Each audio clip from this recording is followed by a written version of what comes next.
안녕하세요. 그레이스조 선교사입니다. 정말 오랜만입니다. 논문 작업으로 인해서 이제야 뵙게 되어 죄송하고 또 반갑습니다. 성경은 타락한 인류를 구원하시고자 하는 하나님의 구속사적 경륜을 기록한 책이지요. 이 구속사적 경륜이 선명하게 제시된 부분이 바로 창세기에 나오는 족보인데요.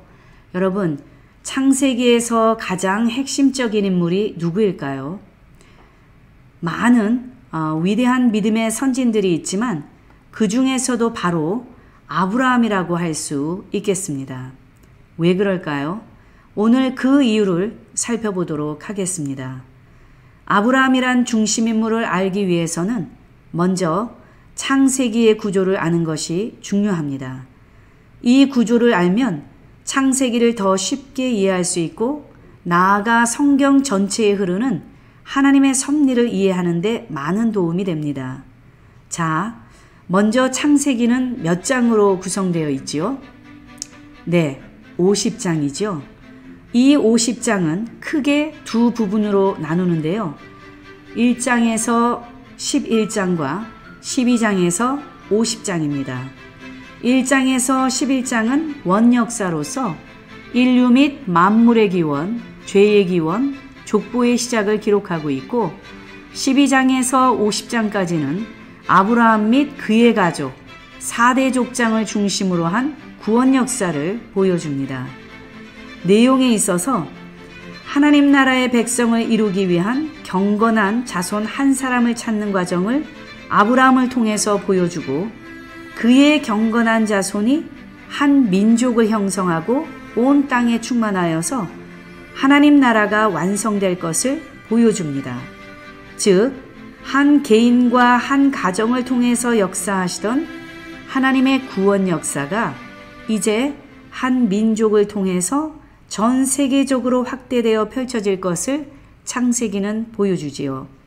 그렇다면 좀 더 구체적으로 살펴볼까요? 제1부인 창세기 1장에서 11장은 천지 창조 및 아담의 창조, 타락, 노아의 대홍수, 바벨탑 사건 및 아브라함을 하란에서 75세에 부르시기까지 굵직굵직한 사건을 중심으로 기록하고 있습니다. 그래서 창세기 11장 31절 끝부분에서는 바벨탑을 쌓던 죄악의 본고장에서 아브라함을 불러내는 역사로 마무리하고 있죠. 그리고 창세기 12장 1절부터는 본격적으로 아브라함의 이야기로 전개됩니다. 여호수아는 아브라함의 조상이 우상을 섬기는 집안이었음을 이렇게 표현합니다. 옛적에 너희 조상들 곧 아브라함의 아비 나홀의 아비 데라가 강 저편에 거하여 다른 신들을 섬겼으나 내가 너희 조상 아브라함을 강 저편에서 이끌어내어 가나안으로 인도하여 온 땅을 두루 행하게 하고 그렇다면 우상을 섬기던 가정에서 아브라함을 택하시고 부르신 이유는 무엇일까요? 유대인의 성서 주석이라 하는 미드라시에 의하면 아브라함은 갈대아 우르에서 그의 아비 데라가 우상을 만들어서 팔며 또 숭배하는 것을 보고 부수어뜨린 이야기들을 기록하고 있습니다. 그런 그에게 사도행전 7장 2절에 영광의 하나님이 나타나 그 우상의 도시를 떠나도록 명령하지요. 우리 조상 아브라함이 하란에 있기 전 메소포타미아에 있을 때에 영광의 하나님이 그에게 보여 가라사대 내 고향과 친척을 떠나 내가 내게 보일 땅으로 가라 하시니 사람의 손으로 만들어진 돌조각, 나무조각 우상에게 사람들이 의지하고 소원을 비는 모습을 아브라함은 이해할 수 없었던 것입니다. 이런 아브라함의 모습을 하나님께서는 묵묵히 보고 계셨겠지요. 그리고 아브라함을 부르셨습니다. 그러나 부름받은 아브라함이 처음부터 또 일평생 하나님을 잘 믿었던 것은 아니지요. 그는 때로 실수를 저지르고 때로 하나님의 약속을 믿지 못하는 불신의 행동도 보였습니다. 그러나 결국에는 하나님을 온전히 신뢰함으로 본인의 생명보다 더 귀한 독자 이삭을 바침으로써 창세기 22장 12절에 가서야 그의 믿음을 인정받게 됩니다. 하나님께서는 그의 믿음을 확인하고 싶으셨던 것입니다. 하나님께서 가장 기뻐하시는 것이 무엇일까요?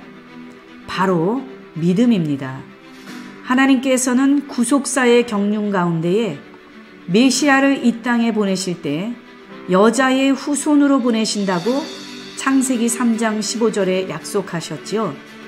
따라서 이 약속을 성취하기 위해서는 분명 누군가의 후손으로 메시아가 오셔야 하는데 하나님께서는 그것을 담당할 만한 믿음의 사람을 찾으셨던 것입니다. 결국 아브라함의 믿음의 통로를 통해서 예수님을 보내시게 된 것입니다. 그래서 마태복음 1장 1절은 아브라함과 다윗의 자손 예수 그리스도라고 표현한 것입니다. 따라서 창세기 11장 바벨탑 사건 이후 하나님의 구원 섭리가 단절될 위기에 있었지만 아담의 후손 중에서 아브라함을 믿음의 조상으로 세워 인류 구속의 새로운 출발을 시작하신 것입니다. 이제 창세기 12장에서 50장의 2부는 아브라함의 가족 4대, 즉 아브라함, 이삭, 야곱, 요셉 등의 인물들을 중심으로 약 280여 년의 역사를 기록하고 있습니다.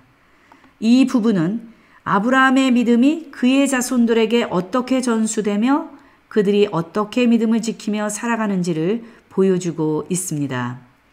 히브리서 11장 9절에서는 아브라함이 믿음으로 동일한 약속을 유업으로 함께 받은 이삭과 야곱으로 더불어 장막에 거하였다고 기록하고 있죠. 그렇다면 몇 년 동안 아브라함, 이삭, 야곱 3대가 함께 장막에서 살았을까요? 아브라함이 이삭을 100세에 낳았고 이삭이 야곱을 60세에 낳았습니다. 그렇다면 이때 아브라함은 160세가 되지요. 그리고 아브라함이 170세에 죽었으므로 3대가 15년 동안 함께 살았음을 알 수 있습니다. 이 15년 동안 아브라함은 함께 장막에 거하면서 언약을 전수하였던 것입니다. 이것이 하나님께서 자신을 부르신 목적임을 알았지요. 창세기 18장 18, 19절에서는 아브라함은 강대한 나라가 되고 천하 만민은 그를 인하여 복을 받게 될 것이 아니냐. 내가 그로 그 자식과 권속에게 명하여 여호와의 도를 지켜 의와 공도를 행하게 하려고 그를 택하였나니 라고 기록합니다. 여기 도는 히브리어 데레크로서 길, 돌이라는 뜻이지만 궁극적으로는 하나님의 말씀을 뜻합니다. 하나님의 말씀만이 인생이 걸어가야 할 진정한 길이요 도리입니다. 따라서 아브라함이 창세기의 중심 인물이 되는 이유는 바로 하나님을 기쁘시게 하는 온전한 믿음과 그가 그의 자손들에게 신앙 전수를 제대로 하였기 때문입니다. 그의 모습이 믿는 모든 성도에게 본받아야 할 신앙의 모습이기 때문이지요. 말씀을 정리해 보겠습니다. 하나님께서는 각종 우상의 도시 메소포타미아에서 아브라함을 부르셨습니다.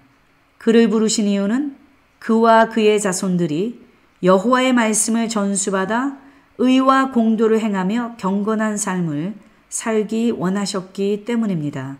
또 그의 완전한 믿음을 통해서 메시아가 오시길 원하셨기 때문입니다. 하나님께서는 각 시대마다 신령한 아브라함을 찾고 계십니다. 그래서 각자 저와 여러분들을 죄악 세상에서 부르셨지요. 그리고 그분의 말씀을 통해 우리를 새롭게 창조해 가시며 우리 자신과 자손들이 의와 공도를 행하기를 원하십니다.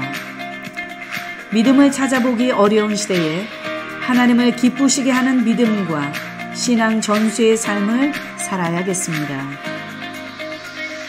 믿고 깨달으면 더 은혜롭고 감사한 삶이 될 줄 믿습니다. 감사합니다.